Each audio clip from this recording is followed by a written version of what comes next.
Hello बच्चों, so the question here is when a coil of 100 turns and resistance 0.5 ohm is moved towards a stationary magnet, the magnetic flux linked with the coil changes from 5 into 10 to the power minus 2 Weber to 0.15 Weber.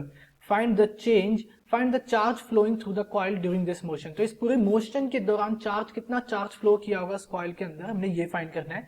ठीक है, तो देखो concept यहाँ पे हम use करेंगे किसका concept. यहाँ पे बेसिकली जो कॉन्सेप्ट यूज होगा that will be of induced EMF का कॉन्सेप्ट. ठीक है, इंड्यूस्ड ईएमएफ. ठीक, अब देखो तो इंड्यूस्ड ईएमएफ किसी कॉइल के अंदर मुझे इंड्यूस्ड ईएमएफ लिखना है. Induced EMF of any coil, ये हम कैसे लिखते हैं, that is given as E equals to N d phi by d t. क्या होता है, N d phi by d t, where N is the number of turns and phi मुझे पता है फ्लक्स है. ठीक है, तो यहां से मैं लिख सकता हूं E इज इक्वल्स टू, अगर मैं डायरेक्शन के साथ इसे लिखूंगा then I will take a minus also. Okay, तो ये हो जाएगा माइनस. अब देखो फाई मुझे पता है, फाई होता है मेरा बी ए, ठीक है, कॉस थीटा. ठीक है, अब ये टुवर्ड्स द मैग्नेट, अब ये मैग्नेट जो है ये टुवर्ड्स द मैग्नेट मेरा कॉइल मूव कर रहा है, यानी कि एंगल दोनों के बीच का कितना होगा, 0 डिग्री का, तो ये हो जाएगा बी ए.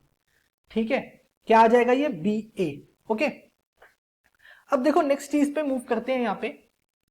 तो अब देखो उसने यहाँ पे देखो फ्लक्स लिंक, या फिर यहाँ पे फाई की हमें वैल्यू भी नहीं देखनी चाहिए थी, बिकॉज यहाँ पे इसने फ्लक्स की डायरेक्ट बात की है. दैट इज फाई वन कितना है मेरा 0.05. ठीक है, एंड फाई टू है मेरा 0.15. ठीक है, तो इंड्यूस्ड ईएमएफ क्या होगा, एन, यानी कि एन की वैल्यू कितनी है, नंबर ऑफ टर्न्स कितने, 100. Phi two minus phi one divided by time d t. ठीक है, तो E कितना आ जाएगा यहां से, E will be equal to minus 100. और देखो यहाँ पे 0.15 माइनस 0.05. ठीक है, 0.15 माइनस 0.05, ये कितना हो जाएगा 0.01, सॉरी 0.1 हो जाएगा. कितना हो जाएगा ये 0.1. तो इसे क्या कर दिया, इंटू 0.1 कर दिया अपॉन डी टी. ठीक है, किसके डिवाइड कर दिया, इसे डी टी से डिवाइड कर दिया. तो मेरे पास क्या आया, ये मेरे पास ये आ जाएगा minus of 10 D T, minus 10 divided by D T.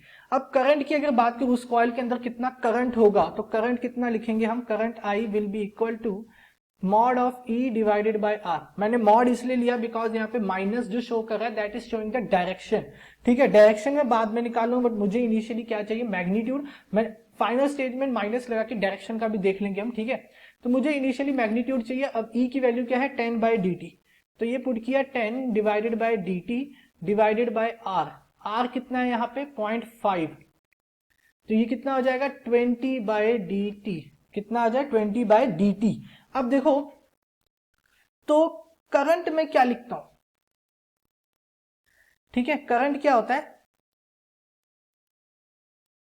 Current हम लिखते हैं D q by d T, है ना. करंट आई को मैं क्या लिखता हूं, D q by d T. तो देखो मुझे क्या फाइंड करना था, चार्ज फाइंड करना था. तो करंट क्या होता है मेरा, करंट आई होता है d q by d t. क्या होता है, d q by d t, where q is the charge flowing. Q क्या होता है, charge flowing through the coil, ठीक है, उस कॉइल में से कितना चार्ज फ्लो कर रहा है दैट इज डी क्यू.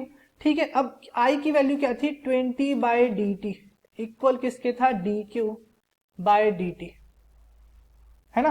अब डी टी से डी टी क्या हो गया, कैंसिल हो गया, यानी डी क्यू कितना आ गया मेरा डी क्यू कितना आया, d q is equal to 20, है ना. डी क्यू कितना आया मेरा, 20 के इक्वल आ गया. ओके, यानी कि अब इनिशियली मेरा चार्ज कोई फ्लो नहीं कर रहा था, तो मेरा क्यू कितना आ जाएगा, यानी क्यू विल बी 20 कूलम. कितना आ जाएगा क्यू मेरा, 20 कूलम आ जाएगा. ठीक है, तो यानी चार्ज इस पूरे कॉइल के अंदर, इस पूरे मोशन के दौरान इस कॉइल के अंदर कितना चार्ज फ्लो किया, दैट इज 20 कूलम का चार्ज फ्लो किया. ठीक है, सो ये हमारा आंसर हो जाएगा. I hope you understand it well. Thank you.